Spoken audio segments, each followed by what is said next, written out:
Hi, this is Steve Hargadon, and welcome to Library 2.017, Digital Literacy and Fake News. We're so delighted to be hosting this mini conference today. We have 3 fun hours for you. We're going to get going quickly here. We've done this map exercise. We have folks from all over the world. Thanks for being here. Thanks especially to the School of Information, our founding partner at San Jose State University, and to Follett for providing additional sponsorship. We're going to give Dr. Sandra Hirsch a moment to introduce herself and welcome us. Thanks, Sandy. Thank you, Steve. So as you said, I'm Sandy Hirsch, and I am the director of the San Jose State University School of Information. And Steve and I, we co-founded and started up this Library 2.0 virtual conference series back in 2011, and we've been enjoying working together ever since then. And it's really my pleasure to welcome all of you to our mini conference that is the Library 2.017 mini conference focused on digital literacy and fake news, which we'll be discussing today. I'm really looking forward to our excellent speakers and also to the discourse that we'll be having today on this very important and timely topic. And I'm pleased in a second to turn this over to Brian Alexander, who has been very instrumental in helping us envision and organize today's conference. And he's going to be serving not only as your moderator of the opening keynote panel session that we are just about to start, but he's also going to be giving our closing keynote session as well today. So he'll be speaking and sharing his thoughts and wrapping up what we've been covering over the next 3 hours. So with that, I'd like to turn it over to you, Brian, to kick us off with the opening keynote session. Well, thank you so much. I'm so glad to hear you. I'm so glad to see everybody here, and I'm delighted to be part of this wonderful event. I'm coming to you from Vermont in the United States, where the temperature has just risen to about 60. So we're not sure if this is really spring, although we're supposed to be heading to summer at some point. I think it's purely hypothetical right now. I'm delighted to be here as well because this is an incredibly timely topic. It used to be that talking about digital literacy was something that seemed kind of marginal or maybe not necessarily automatically important for a lot of people in higher education. But after the events of 2016, now this is seen as crucial. This is seen as mandatory and vitally important. So just to introduce myself very, very briefly, again, my name is Brian Alexander. I'm a futurist. I work in the future of higher education and technology. My background is as an English professor. I've also worked in the nonprofit space of liberal arts for about almost 20 years. And as Randy pointed out, I do have a significant beard that does help me filter signals of the future and become smarter right now in the present. On this panel, we have 3 wonderful people, and I'm going to introduce them one by one as they come up. But I was going to, so just by name, you can tell from the keynote that we have Nar Muhawish, with Doug Melshaw, and Lisa Hinchcliffe. But we also, I just want to say a couple of words to get you thinking. I wanted to have 2 points about history. One is that when we think about digital literacy, we have to go back a bit in time. And if we want to go back, we can go as far back as, of course, Socrates, who, in a wonderful dialogue, really gets upset about a new communication technology. He hears about this technology. He's very skeptical. He thinks that if you use this technology, you will become basically stupid. You will have the appearance of knowing things, but you don't really know them. You'll become tiresome company. This new technology, this writing, will probably undo us all. And of course, we only learned about this dialogue through writing. But to have more recent history, in the 1960s and 70s, in the United States, Britain, as well as the rest of Europe, we had the movement for media literacy. So this is the idea that mass media, again, think mid-20th century media, so newspapers, radio, television, film, magazines, were something that we should be skeptical about. We should bring a critical eye towards apprehending them and their contents. We should understand their financial structure. We should know how to sift them intelligibly. And we should become discerning consumers and not merely mindless consumers. This is a very powerful movement, very, very important, and we saw it roaring away for about 20 years. Now, a second piece of the history is in the 1980s. which is when the American Library Association, a lot of librarians, determined that in the future, the very near future, we would experience this difficulty or delight in accessing information without gatekeepers, that we'd be able to go online and simply find information, and that this would be challenging. It would be difficult to do in terms of questions of quality. We've all lived through what happened next, but I want to give props to the library world for figuring this out and inaugurating the field of what they call information literacy, and also later information fluency. That is the ability to find, use, and make use of information critically. Then starting, Doug can correct us for the timeline, then starting roughly in the 21st century, we then have digital literacy, which says, all right, let's take media literacy and information literacy together, put them together, combine them, and now let's really embrace the digital world for its full capacity. Let's take advantage of its affordances. Let's deal with its challenges. Let's figure out how we can produce as well as consume. So there's a genealogy to digital literacy that I want to put on the table. The second piece of history, and then I'll stop and hand this over to the next panel list, is that in 2016 we had this astonishing set of political developments, especially in Britain and the United States. We don't have time to talk about them in terms of political science or other fields, but we do have time to talk about them in terms of information. In both fields, we have this unusual spate of what's called fake information or disinformation, or fake news, where either political authorities would put forward information that was dubious or simply wrong and hold on to them in the face of contradiction. But also people would use digital technology to share all of that news and share those stories, and arguably helped influence the outcomes that led to, in Britain, Brexit, and in the United States, the election of Donald Trump. And we saw similar news spread across Europe as well. Now, that question of fake news has made us rethink what digital literacy means, as well as, again, what media literacy does within that response, what information literacy does within that response. So to help us think about that, we have three wonderful people. And they begin by introducing Doug Belshaw. Now, this is one of those moments, friends, where on digital technology, where you get to get closer to someone that you've never met. So Doug is someone that I've followed for years, literally for years. And I've had the privilege of communicating with electronically over the past year. Doug is, in many ways, the world's go-to person for digital literacy. He wrote a wonderful dissertation on it, which is freely available. He's written tons of articles. He's consulted on this, spoken about this, been interviewed about this. He is, in many ways, for my money, the go-to person for digital literacy. Now that I've raised the bar as high as I possibly can, let me welcome Doug Belshaw to our panel. Doug, take it away. Well, thank you very much, Brian. And I see that you received my Bitcoin bribe in payment for those wonderful words. Thank you very much. So I don't have the books of learning behind me like Brian does. This is my man shed in the north of England. As you can see, it's got quite a low ceiling. It's a converted garage, and it's painted in mental health green, which is because I spend a lot of my time in here when I'm not traveling. So I'm going to assume that you can hear me okay, and that hopefully you can see my slides as they arrive. I'm going to just... Yes. I need to make one quick pause because you were pausing there. Brian, people had trouble hearing you. If when you're speaking or moderating, if you wouldn't mind lifting that microphone up off of your beard a little closer to your mouth, people had trouble hearing the sound from you. And Doug, you seem to be fine, but I wanted to just take this quick moment and do that. And please go ahead.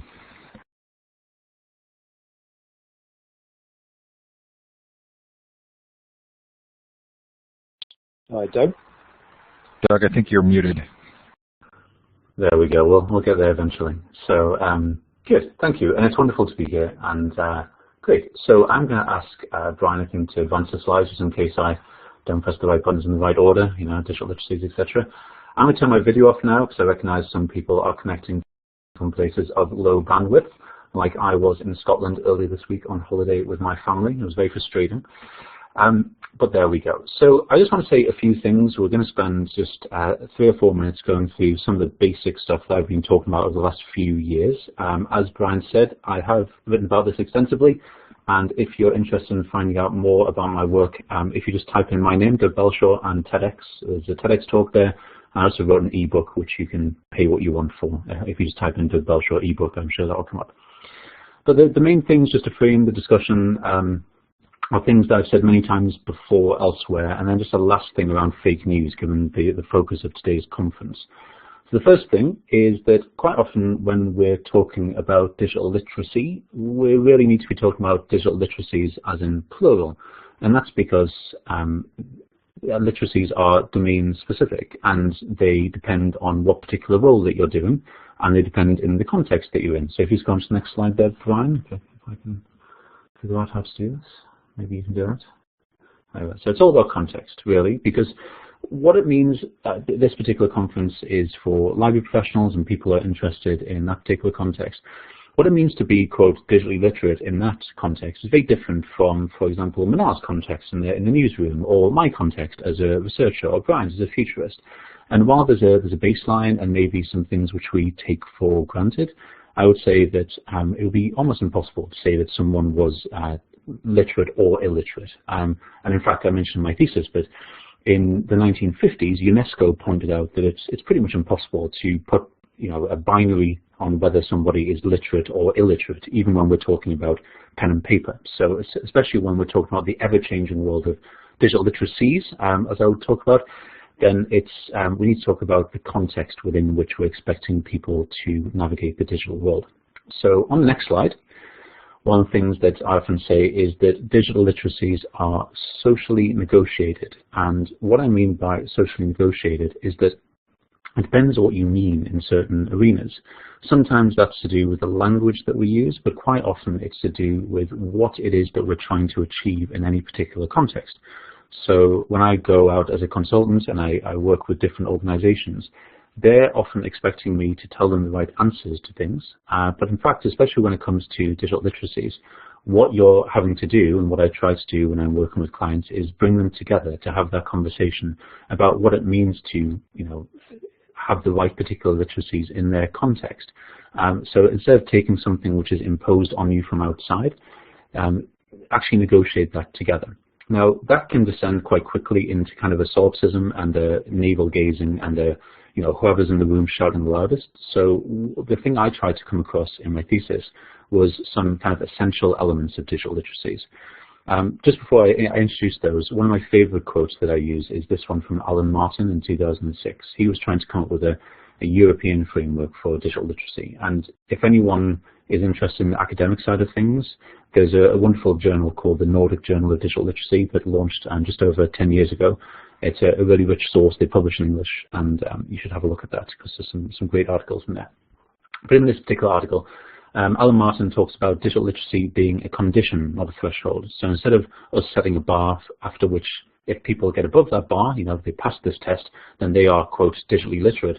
A better thing to do, as he discusses, is to think about digital literacy as a condition. So it's a way of life, it's a way of being, and it's something which you need to continually update.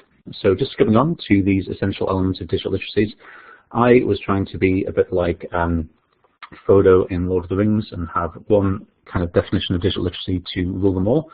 And what I found was that's impossible. There's as many definitions of digital literacy as there are researchers in the field. So instead of trying to come up with another definition, I thought I'd look at all of the different definitions and see what was common and germane to all of them. And it seemed to be that there or thereabouts it was these 8 things. And if you just skip on to the next slide there, Brian, they neatly divided into kind of 4 skill sets. And thank you to Ted Parker, to Mr. Ted P, for pointing this out a few years ago about how to divide these up. It was extremely useful to my work. So if you take these 8 elements of digital literacies, you can quite easily kind of separate them into skill sets, so things that you can get better at procedurally. So what does it mean to be able to create a meme, or what does it mean in a library context to be getting better digital skills? What does it mean to be creative or constructive or communicative? But there's also mindsets which are involved here. So if you skip on to the next slide here, these are the things which are maybe a little bit harder to get at. So what does it mean to be confident in the use of digital tools? What does it mean to think through and understand what these things actually do? So, for example, explaining to people what Control-Z does on the keyboard is pretty low level, but it blows the mind of some people. What does it mean to critically use things? We're going to come on to that in a moment when we talk about fake news, and also the civic element. And the civic element, I think, is the most neglected part of digital literacies, and I think that's why today's conference is so important. So this is just by way of introduction. We can come back to it, but I do want to skip on to the last slide, which is just something I put together today when I came back from holiday. which is when we're talking about fake news, we use this as a hand-wavy shorthand to describe something which we haven't really got a handle on yet. It's the tip of the iceberg. And so I just put some of the things which I've come across recently in my research around, big data surveillance, psychographics, dark post campaigns, weaponized AI, algorithmic curation, filter bubbles, that kind of stuff. So this is really building on the work of people like Eli Parisier, who was talking about filter bubbles 6-7 years ago, and really goes that one step further to talk about hyper-targeting, especially around politics. We've got a general election in the UK next week, and there's some pretty shady stuff which is unregulated by the Electoral Commission happening. And so it's thinking about things from a civic perspective, it's thinking about things from a structural perspective, and it's taking something like when we talk about digital literacy, subdividing that into smaller elements. It's taking fake news, which is the tip of the iceberg, and then unpacking that to understand really what it is and what's going on behind the scenes. Because some of it is systemic, and some of it is on the head and shoulders of the user themselves. So I'm hoping to dive into some of these things. I realize I've rushed through that quite quickly, but I'm very much looking forward to hearing from the other panelists as well. Well, thank you so much, Doug. That was actually really, really condensed, very, very elegantly done. And I hope that people bear in mind those that eight-lobed definition of digital literacy. Just a quick note in the chat. Now that I have rearranged my hirsute knife, can you all hear me okay? Just if you have a quick note. Good. Excellent. Well, with that, we have, that's one I'd like to have you think about. I'd like you to bear that in mind, everything that Doug just outlined in terms of digital literacy. And let me just make sure that you see this one slide again, not only for the excellent metaphor of the iceberg with the enormous bulk hidden below the surface, but also just to glance through all these different terms, some of which might seem unusual, but all of which point to an emerging or future-oriented stage for digital literacy. Everything from weaponized AI to bot Gestalpos. Now, I'd like to bring the library world in through the wonderful person of Lisa Hinchliffe. And I don't know if she's at Champaign-Urbana right now, but I think of her as being from Illinois. She's a professor who focuses on, I think of her as professor of information literacy, personally. She's an expert in this field, has worked in many, many projects at all kinds of different levels. She writes widely about this, speaks widely, has a very distinct perspective. I find her to be one of the deepest thinkers in information literacy and digital literacy out there.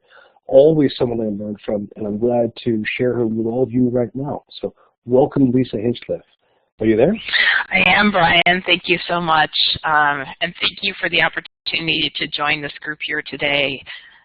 I really found a lot of resonance with what Doug kicked us off with, and so I think we're in a really good order today. And as you said, I do work in the library environment. Professor here at the University of Illinois at Urbana-Champaign, where in the university library system I oversee our information literacy programs. Also adjunct faculty in our iSchool here on campus, so also teaching future librarians. So I want to thank Steve and Sandy and everyone for hosting us today, because this, I know, always takes effort to put on. So yeah, we're still in pretty decent weather right now. So thanks, Sandy. So I want to talk a little bit about something I've been working with for quite a bit of time, which is the notion of what does it mean for people to have a disposition. And this resonates with a few things that Doug spoke from, maybe from a slightly different perspective, because as he pointed out, a lot of our thinking is contextual, and so the work we do is, and the way we think about things is often in context. So for me, I was actually privileged to serve on the American Library Association's Digital Literacy, Libraries, and Public Policy working group out of the Office of Information Technology and Policy in 2013. In which we decided that we needed to put a scope around our work. And so we built off the notion of information literacy, and I see a lot of librarians in the group, so I know some of this is familiar to you. But this digital information literacy, or digital literacy, being the ability to use information and communication technologies to find, understand, evaluate, create, and communicate digital information. this harkens back to that report that Brian started us off with today, sort of saying, hey, this avalanche is coming, and the librarians were foreseeing it. Though I think as much as we may have foreseen it, we've certainly found ourselves as transformed by it as any other sector. So as I've worked with this over the years, I've really also been thinking about this problem of fake news. And one of the things I've been working with, I went back in my files and I found a talk I gave actually in 1997 around the challenge of the way that bias in our cognitive bias affects information processing. And truly, if we go back and just look, in Wikipedia, our favorite sort of curated collective knowledge base these days, I have pulled just a little bit from the list of cognitive biases, focusing on those that particularly relate to information processing. And one of the things that I'm concerned about is that we possibly have, in the library world, treated fake news as an information problem, that people just lack information, and if they only had the right information, that things would be better. And certainly lack of information is definitely a problem, and as a librarian, I'm never going to say that we're always in favor of increasing the amount of information people have. But in some ways, we could actually see the problem of fake news is actually exacerbated by the fact that we are in this time of incredible instant access to information. Some of that information may or may not be accurate. Some of that information may or may not be filtered. All sorts of things that could be coming into play with that. So I really want to caution us against thinking of the problem of fake news as only a lack of information problem.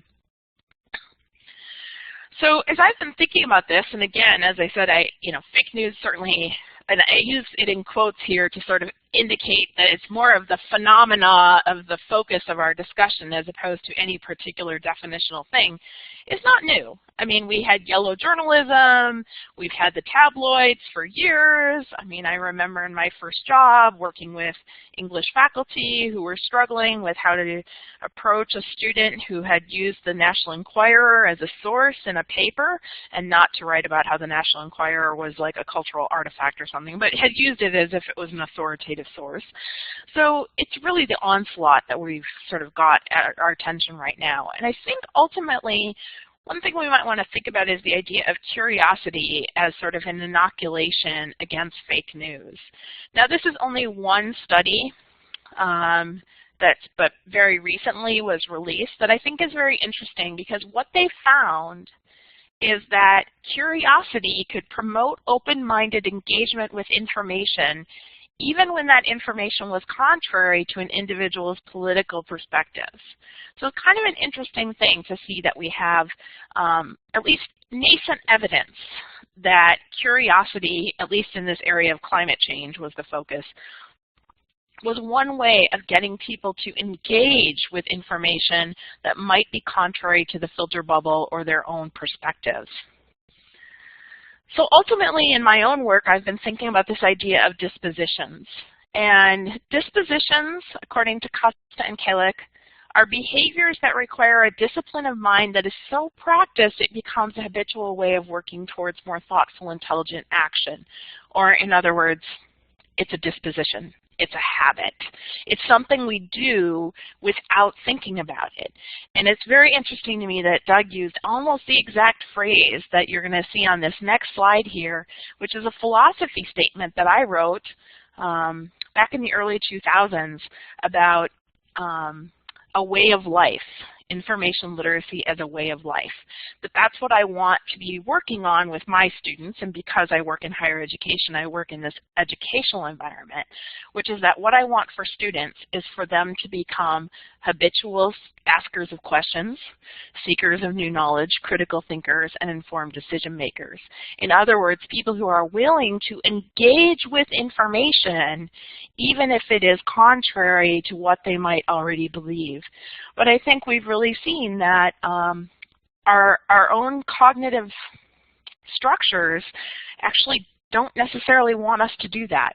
It's not efficient to be continuously engaging with new information, and it may not be effectively rewarding. So there's a lot of factors that come into play as we start to think about this, and I really appreciate Doug sort of giving us that big picture view of digital literacy, and hopefully I've added something to the discussion here with the idea of a disposition, and I'll turn it back over to Brian to keep us going along our conversation. Well, you certainly added plenty. I am so glad to hear that. Again, thank you for bringing the library and also the library plus information literacy perspective. The point of disposition is fascinating. I think that ties in so nicely with Doug's mindset quartet. Well, now I would like to introduce the third member of our panel. And if I mispronounce her name, she's going to correct me, I expect, in about 25 seconds. Manar Muhawish is a journalist, a frequent speaker on, if I can quote from his site, responsible journalism, sexism, and neoconservatism in the media and journalism startups. She's also the founder, CEO, and editor-in-chief of Mint Press News. So we have Manar here to, among other things, represent the world of journalism, which is completely essential for talking about fake news. Now, I'm so glad to hear that you are here, Manar. How is everything from the upper Midwest? And please let me know if I've massacred your name. No, you did just fine, actually. So hello, everyone. My name is Manar Muhawish, and thank you, Brian, for the kind introduction. The Midwest is going pretty well. We just suffered a full week of cold rains, and now it is getting back into the 80s, so we're pretty happy about that. So just to introduce this, the topic that I'll be talking about today is I'll be really touching on the trenches of journalism in the 21st century and the transformation of media and media consolidation.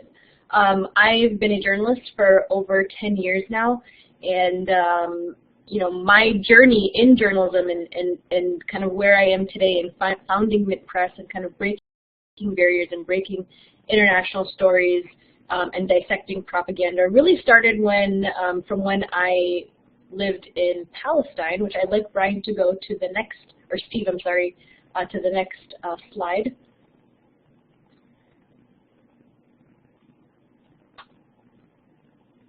So I wanted to introduce a quote before I get into a little bit of my background, and this is actually by my good friend Mark Crispin Miller, who wrote about this and kind of how the media and news has transformed from being a media or a government watchdog to a government lapdog.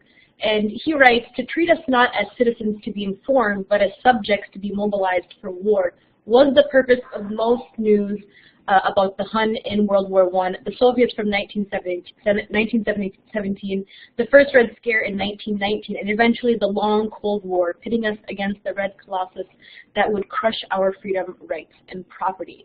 And this is him as a historian and a professor of media, culture, and communications at the New York University, writing about the state of media basically post-World War I and World War II. And if you actually really think about that, that's kind of where we find ourselves today. And so we're not, people say that, we learn from history, but in fact, we're actually just jumping right back in. Can we go to the next slide, please?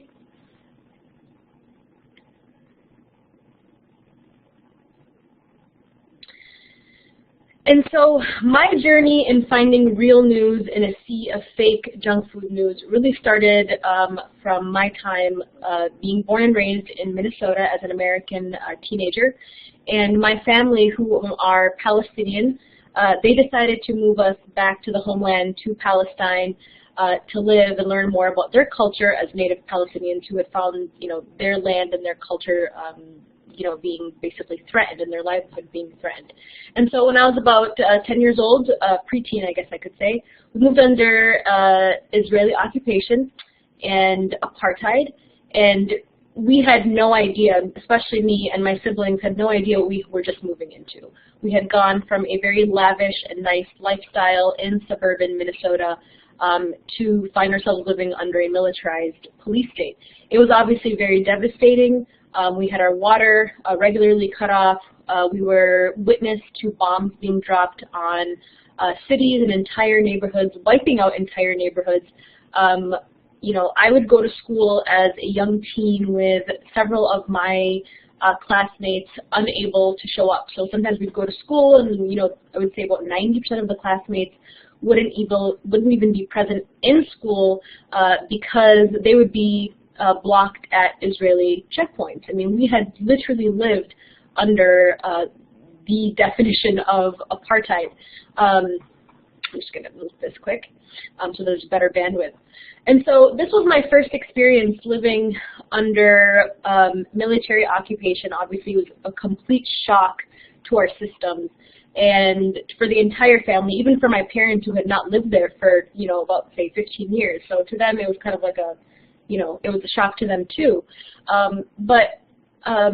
When we had moved back, because my parents had decided that this was a little too much to handle for us, who had been so comfortable living in an American lifestyle, they decided to move us back to Minneapolis. And I was so devastated from what I had witnessed, the war crimes that I had witnessed, seeing children get shot, witnessing many of the kids not being able to go to school, you know, the typical life in a war zone, and coming back to basically back again to suburban Minnesota. I had experienced what a lot of service members experience after they returned from war, which is, you know, survivor's guilt. Everything in the U.S. was so quiet and organized and still, but my mind was constantly racing and thinking about the war that I had left behind. I mean, I had suffered from PTSD. And so as an American, you know, having lived through that, I had turned to the media, just like anybody would, to understand and to kind of keep track of what was going on overseas. But when I had turned on my media, and now I was just 13 years old, but I was still curious to know what was going on because that's all I could think about. All I could get were these very prepackaged sectarian sort of narratives that were being propagated to the American public about what was going on in Palestine, in the Holy Land. The narrative was literally flipped about the crisis in Palestine and Israel, and it was presented to the public as a religious fight, Muslim versus Jew. And I had realized even at a young age that that narrative, that type of narrative that was being propagated, was being used to demonize an entire population to justify, of course, military aid to a modern-day apartheid in the region. And so even though I was 13 years old, it was very obvious what was happening. And even though I would try to explain to my classmates and all my friends and my teachers what I had just witnessed and what I had seen, back home, they didn't really believe me because their access to information was the mainstream media. And you have to keep in mind this was before the rise of alternative and independent media. And so it was very devastating for me, but from there I wanted to pursue journalism so that I could change the face of media and bring more information that wasn't influenced by these corporate sponsors. And so soon after we had arrived back from Palestine and having lived through that, the next event that would basically change my life was, of course, was September 11th and the attack on the Twin Towers. And I was sitting in my classroom, and the media had presented Palestinians once again as celebrating 9/11. They had showed images, and this is just another example of Palestinians dancing in the streets of Ramallah and Gaza celebrating. And only to find a couple of months later that MSNBC had to place a retraction because they had purposely taken a video of Palestinians celebrating Eid after Ramadan, and they had placed that video to show that these Muslims, that these Palestinians were celebrating 9/11 when it was actually a video of them celebrating their religious holiday. And so these were the kinds of experiences that I had become witness to the media propagating, and I just watched them become so obsessed with creating the civilization of jihad narrative against people in the Middle East and against Muslims. And so as a young Muslim Arab American, this obviously touched me very, very hard. And there I was witnessing the media once again demonizing an entire population in the Middle East and the Muslim world to justify, of course, the war on terror that was announced by George W. Bush. And so the more I learned, the more I realized that, we had two illegal wars launched, the war in Iraq and the war in Afghanistan, that actually left over 4 million civilians dead.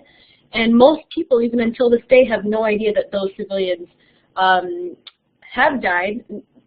Both countries that had nothing to do, of course, with September 11th. So next slide, please. And so as I began to pursue journalism and understand the true role of journalism, I began to kind of connect the dots here that what we had was a consolidated media. We have 6 corporations that basically control over 90% of what Americans see, hear, and read.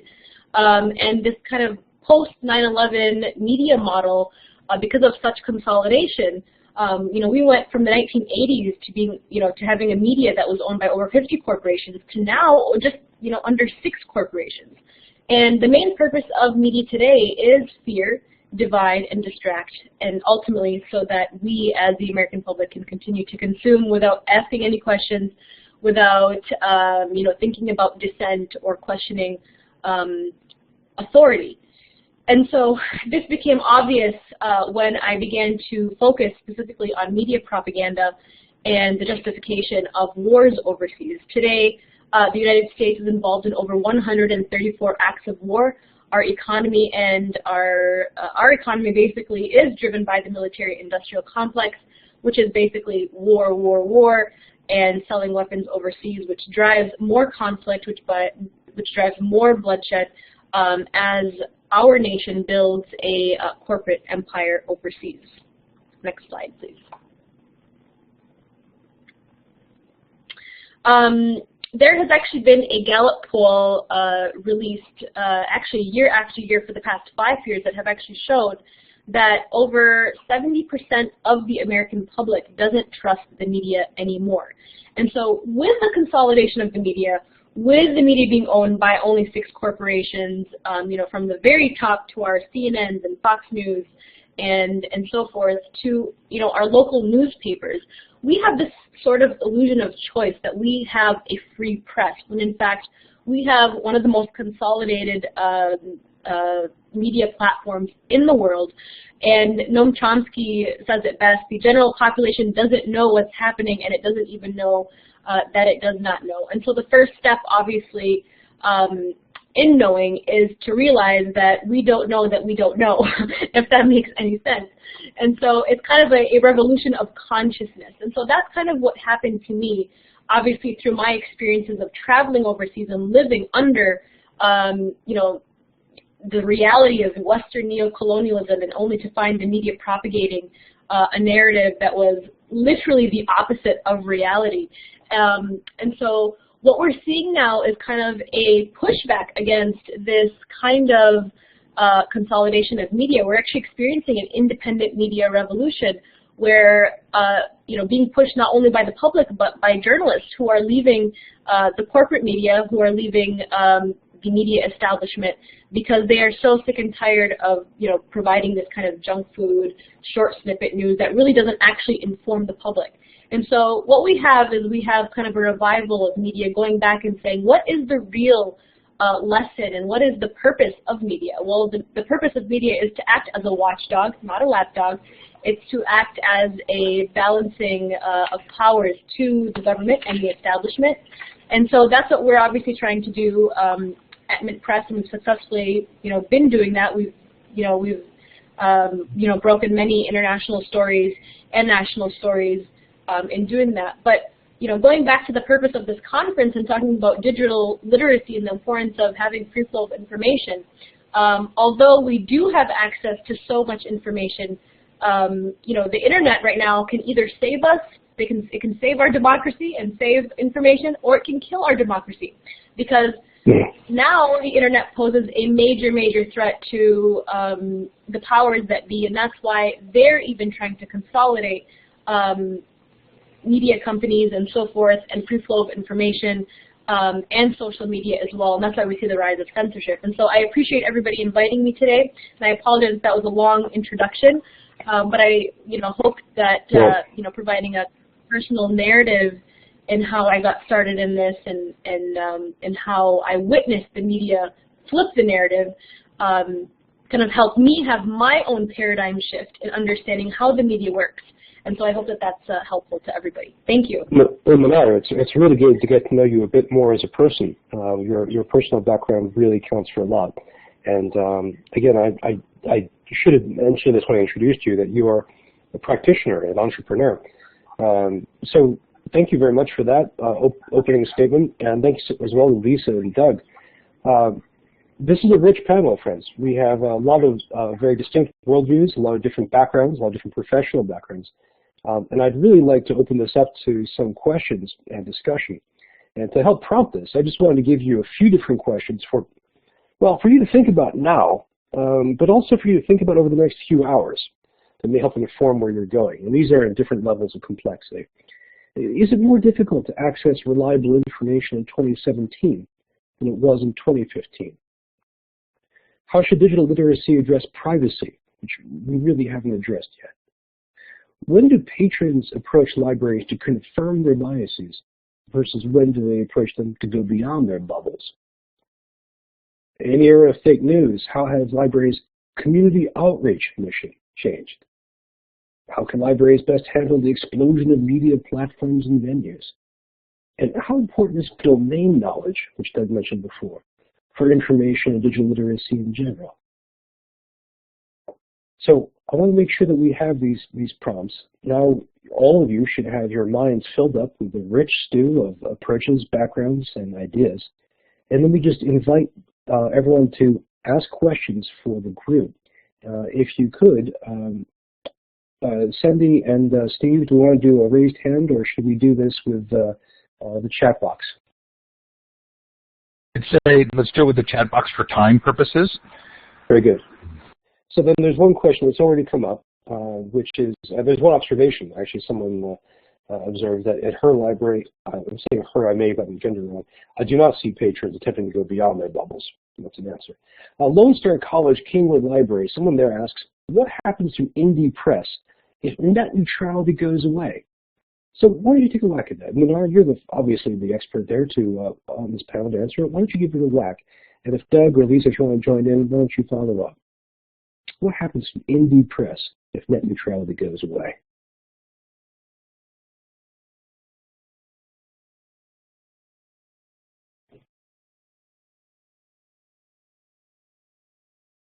Oh, sorry, I had a little trouble hearing you. Could you repeat that question? Sure, Minar. What happens to an indie press, presumably like yours, if net neutrality goes away?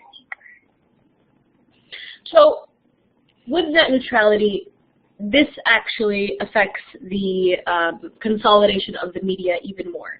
But what happens specifically with independent journalism is that we start to see censorship take place. And I think that should be the really, really big concern here.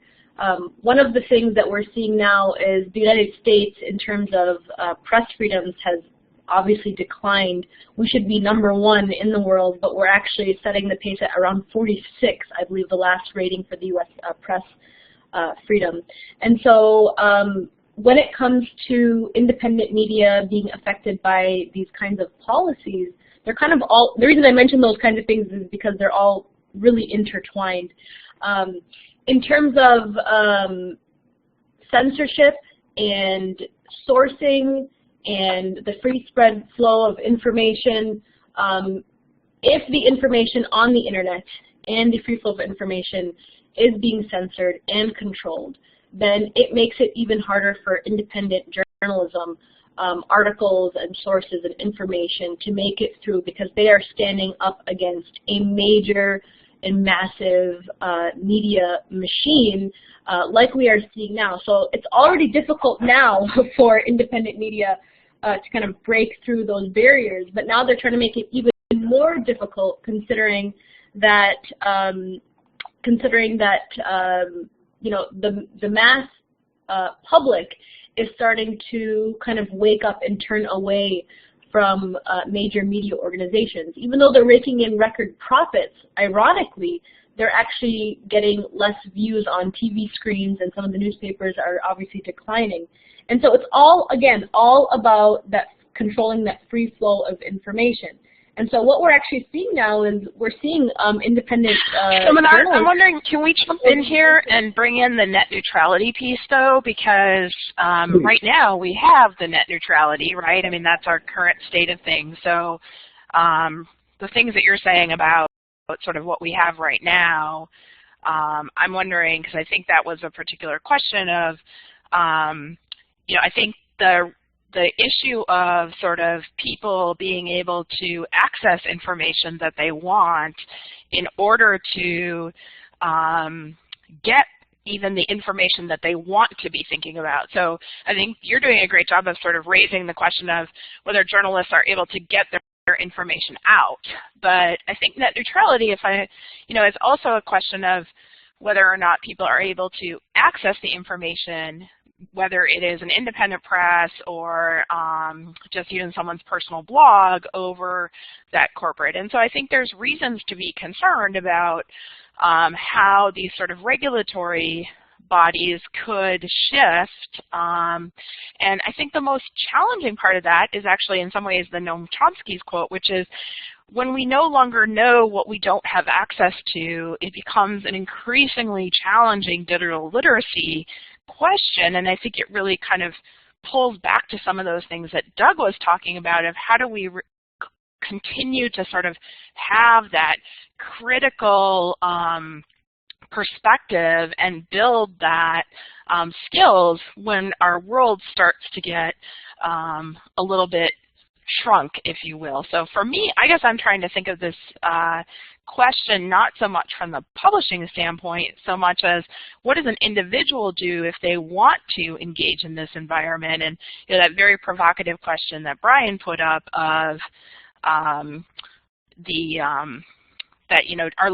people come to the library to be curious or to receive confirmation? And I mean, I think in my experience, I find some of both, but one of the questions for practitioners to me seems like, how do we foster curiosity?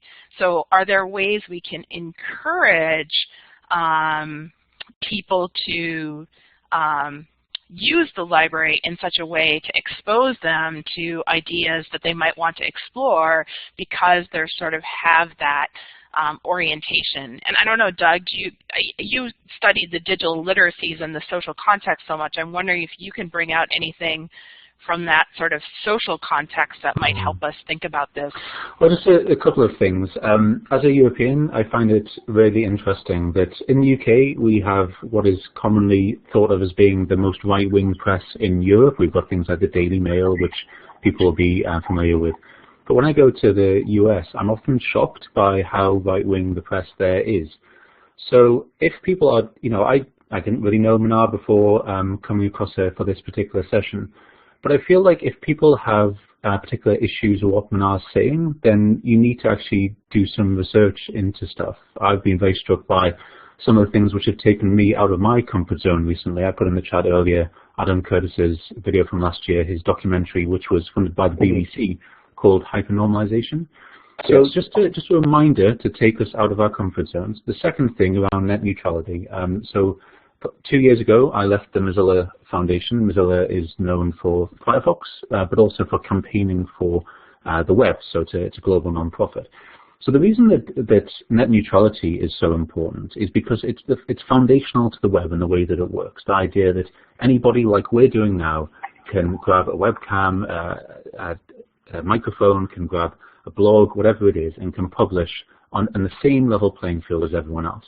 So net neutrality is a way in which you stack the odds in favor of other people. If you imagine the internet superhighway, as Al Gore described it in the 1990s, as being like a huge freeway with multiple lanes, only some of those lanes are reserved for people who are doing the kind of things that we're doing now, and the rest of it is literally reserved for things like Netflix, Verizon, etc. So it's really important that we stand up for net neutrality, and you have, as Americans, which are the majority of the people on this call, you have a foundational responsibility to stand up for that. Well, thank you. That's it's definitely good to get somebody else who agrees with me about the paucity of American journalism. Well, let me ask all three of you. Do you think that the digital revolution has given us the chance to create more voices and more venues that can outflank the established giants, or has the digital revolution been successfully recuperated and absorbed?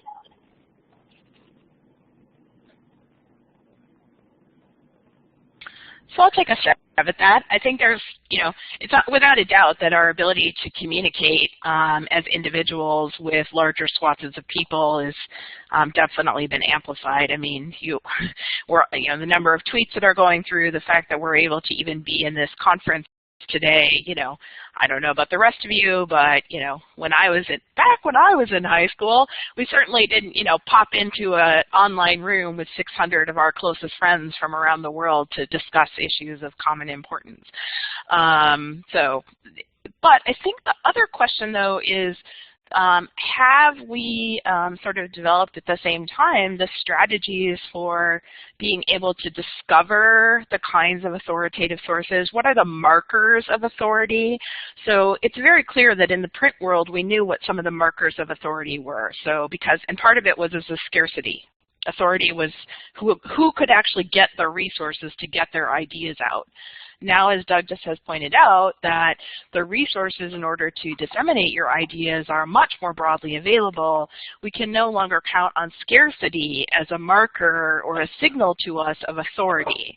And so trying to think through what does it mean to identify authoritative sources, and also how do we make those authoritative sources attractive, as I think it was Rachel, if I'm not mistaken, asked that question, because libraries spend millions of dollars in every country of the world every year acquiring very high quality and authoritative sources from both independent and mainstream sources, and yet we are not always able to market those or make those available in a way that is as attractive as some of the low barrier, free, open access kinds of resources that may be of varying quality, although some of them are of course of extremely high quality. So to me, you kind of have to play both the dissemination as well as then how do we wade through this, if you will. Where's those critical literacies that Doug was talking about? Well, I guess that's a good transition to you, Doug. Do you think we've created an alternative sector for media dissemination, or has that been effectively either recuperated by the media giants, or has it lost its ability to be effective? I think as human beings, and this might be a controversial point, but we often like to be told what to do, especially in places that we're unsure as to what to do. I mean, again, I'm in the UK. There was a wonderful video that I think went pretty viral on Facebook, at least here in the UK. I don't use Facebook anymore because of some of the things I was pointing at the bottom of the iceberg. But my wife showed me it, and it was just literally somebody putting on a high visibility vest and walking around telling people what to do. And of course, people listen to it. And I feel like the web has often been described as being like the Wild West, especially in the early days. And it feels like any corner of it which feels more tame, more garden-like, for example, like Facebook, becomes a place with people who have lower digital skills, not only people with low digital skills, but people feel a bit safer. But of course, as I was trying to point out with the iceberg metaphor, often they are going to places which they then are kind of falling prey to micro-targeting, this kind of fake news that we're talking about here. So it's a pretty knotty problem, and one that doesn't have a nice, simple answer. And I mentioned my consultancy business before. I only mention it because I get to talk to clients who want me to solve things very quickly for them. And of course you can't, because it's an education problem. It's an upskilling problem. It's not all you need to do is to quickly implement this technical solution kind of problem. So it is a long game, and it also isn't kind of inoculation. It's not, oh, you just need to take these pills and you'll be fine, or you just need to do this course and you'll be fine, because it's a constant awareness raising. It's constantly being vigilant. That's the kind of critical stance that you need to take when you're talking about digital literacies. And it keeps coming back to the critical stance that we advise in media literacy, and that's always been crucial for information literacy. Yeah, Brian, Hey, can I Brian, this is Steve. I'm so sorry, Lisa. Hey, Brian, this is so interesting. And as much as we want to go on, we have 5 presenters who are queued up for the next set of rooms that start in 1 minute. So, Brian, as much as there might be a temptation to go over, we actually kind of have to close now. The recording will be available. People can go on library20.com and they can actually correspond with the different presenters. I hope you have a great conversation. But, Brian, if you don't mind, let's finish up. Well, thank you all 3 of you, for great presentations, introducing terrific perspectives that we need to know, that will feed into the next hour and next 2 hours. And thank you all to the audience for all of your great comments and questions that we've seen throughout. We look forward to continuing this conversation through the next 5 presenters. So do we have can we share the URL for the next room in the chat box, please, Steve? Actually, there are 5 different rooms, so just go to library20.com. There's a link on the front for the schedule. Don't miss Brian in an hour and a half doing a wrap-up, a half-hour wrap-up. We've got 14 great sessions coming up over the next 90 minutes. Thanks to you keynote presenters and panelists. So appreciate it, but I'm going to encourage people to move on. On we go. Thank you so much. See you on the next rooms. Bye-bye. So the way this works is we have to have everyone exit the room in order for the recording to process. Again, do go to library20.com, look for the link at the front of the top of the page to get to the schedule for your time zone. There are great sessions coming up. Hope you have a lot of fun.